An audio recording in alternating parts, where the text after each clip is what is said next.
Welcome to bright future teaching 24 YouTube channel. সুপ্রিয় সপ্তম শ্রেণীর শিক্ষার্থীবৃন্দু, তোমরা অবশ্যই অবগত আছো।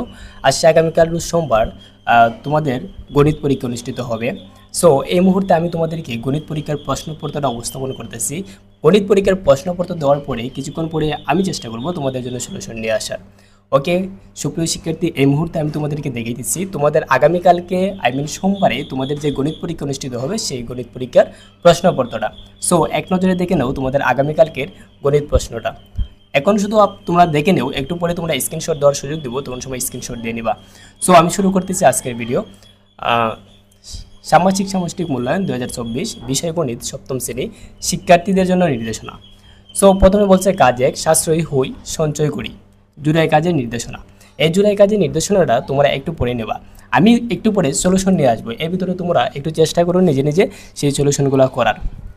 জুলাই কাজের নির্দেশনার মধ্যে কি বলছে, ধরো তোমার বাসার জন্য একটি পড়ার টেবিল বানানোর চিন্তা করেছো। টেবিলটির বিশেষ বৈশিষ্ট্য হচ্ছে এর দৈর্ঘ্য ও প্রস্থ সমান হবে। টেবিলটি বানানোর খরচ তুমি তোমার প্রতি মাসের হাত খরচের টাকা থেকে সঞ্চয় করার মাধ্যমে সংগ্রহ করার সিদ্ধান্ত নিয়েছো। সঞ্চয়ের ক্ষেত্রে শর্ত হলো প্রথম মাসে যত টাকা সঞ্চয় করবে দ্বিতীয় মাসে ঠিক তার তত গুণ টাকা সঞ্চয় করতে হবে এবং পরবর্তী প্রত্যেক মাসে আগের মাসের সঞ্চয়ের সাথে প্রথম মাসের সঞ্চয়ের টাকা গুণ করে যত টাকা হয় সেই পরিমাণ টাকা সঞ্চয় করতে হবে। সেক্ষেত্রে বিষয়টি এমন যে প্রথম মাসে যদি তুমি 3 টাকা সঞ্চয় করো, তাহলে পরের মাসে তার 3 গুণ অর্থাৎ 3 × 30 = 30 স্কোয়ার = 9 টাকা সঞ্চয় করতে হবে। সুপ্রিয় শিক্ষার্থী, তোমরা এই বিষয়টা সম্পূর্ণভাবে একটু পড়ে নেবা, পরে তোমাদের মতো করে সলভ করার চেষ্টা করবা। একটু পরে আমরা সলিউশন নিয়ে হাজির হবো ইনশাআল্লাহ। এবার দেখে নেই যে এবার প্রত্যেকে নিজের খাতায় নিচের প্রশ্নগুলোর উত্তর লিখে রাখো। তো এই অংশটা পড়ার পরে তোমরা এই প্রশ্নগুলো উত্তর লিখতে হবে। প্রশ্নগুলো কি বলছে, সঞ্চয়ের হিসাব চক আকারে লিখো। সংখ্যাগুলো কি চকের মাধ্যমে সূচক আকারে প্রকাশ করা যাবে? ব্যাখ্যা দাও। পঞ্চম মাসে তোমার সঞ্চয়ের পরিমাণ কত টাকা হবে? তোমার পরিকল্পনার অনুযায়ী টেবিলটি তৈরি করতে কত মাস সঞ্চয় করা প্রয়োজন হবে? কাজ 2, পরিমাপের দক্ষতা বাড়াই। পরিমাপের যে দক্ষতাটা আছে সেই দক্ষতা বাড়ানোর উপরে কাজ 2 যে অঙ্কটা দিয়েছে সেটা কাজ 2 এর দিয়েছে। সো সেটা কি, দলগত কাজের নির্দেশনা। কাগজ কেটে একটি ত্রিমাত্রিক মডেল তৈরি করতে হবে যার দৈর্ঘ্য প্রস্থ উচ্চতা সমান থাকবে। দলগতভাবে কাজটি পরিকল্পনা করো এবং সবাই মিলে মডেলটি তৈরি করো। এবার প্রত্যেকে নিজের খাতায় নিচের প্রশ্নের উত্তরগুলো লিখে রাখুন। তো উত্তরগুলো কি? উত্তরগুলো বলছে তৈরিকৃত মডেলটি কী ধরনের জ্যামিতিক আকৃতি চিহ্নিত করুন। তৈরিকৃত মডেলটির আয়তন ও একটি তলের ক্ষেত্রফল নির্ণয় করুন। তৈরিকৃত মডেলটির সম্পূর্ণ তলের ক্ষেত্রফল নির্ণয় করা সম্ভব কিনা উত্তরের সাপেক্ষে যুক্তি দাও। পরবর্তী প্রশ্নটা আমরা দেখি। পরবর্তী পেজে কি বলছে? পরবর্তী পেজে বলছে, দেখো তোমরা একটু, বলছে কাজ 4 কাজ 1, সাশ্রয়ী হয়ে সঞ্চয় করি।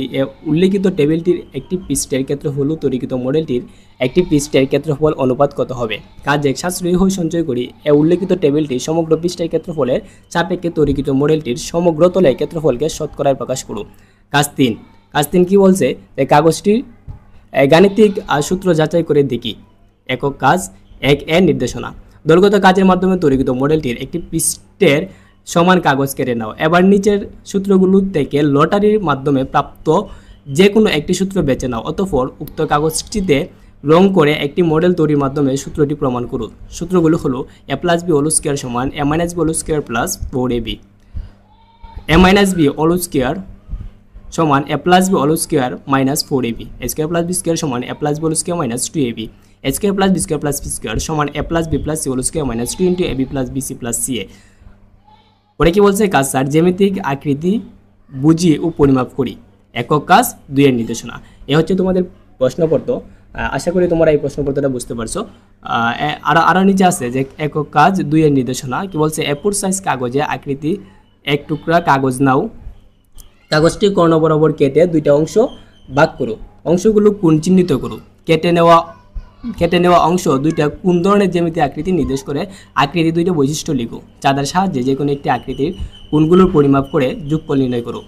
2 নং এ উল্লেখিত আকৃতির বাহুগুলো যে কোনো এককের পরিমাপ করো এবং বাহুগুলো মানকে হর ও লব হিসেবে ব্যবহার করে যতগুলো সম্ভব প্রকৃত ভগ্নাংশ তৈরি করো। 3 নং এ প্রাপ্ত প্রত্যেকটি প্রকৃত ভগ্নাংশের 3টি করে গুণিতক নির্ণয় করো। 3 নংয়ে প্রাপ্ত প্রকৃত ভগ্নাংশগুলোকে সমহর বিশিষ্ট ভগ্নাংশে রূপান্তরের মাধ্যমে লসাগু নির্ণয় করো। এই ছিল তোমাদের প্রশ্ন। একটু পরে আমরা এই প্রশ্নের সলিউশনটা নিয়ে হাজির হব। আশা করি তোমরা আজকে এই প্রশ্নটা সম্পূর্ণভাবে বুঝতে পারছো। সো সমাধানের জন্য একটু তোমাদের ওয়েট করতে হবে, কারণ আমাদের একদম সলিড সমাধান নিয়ে আসতে একটু দেরি হতে পারে। সুপ্রিয় শিক্ষার্থী, যদি তুমি নতুন হয়ে যাও এই চ্যানেলে, অবশ্যই সাবস্ক্রাইব করে রাখবা, যাতে পরবর্তী সমাধান ভিডিওটা সবার আগে তুমি পাও। শেষ করতেছি আজকে ভিডিও। দেখা হচ্ছে পরবর্তী ভিডিওতে। আগে পর্যন্ত ভালো থাকবা, সুস্থ থাকবা। আসসালামু আলাইকুম।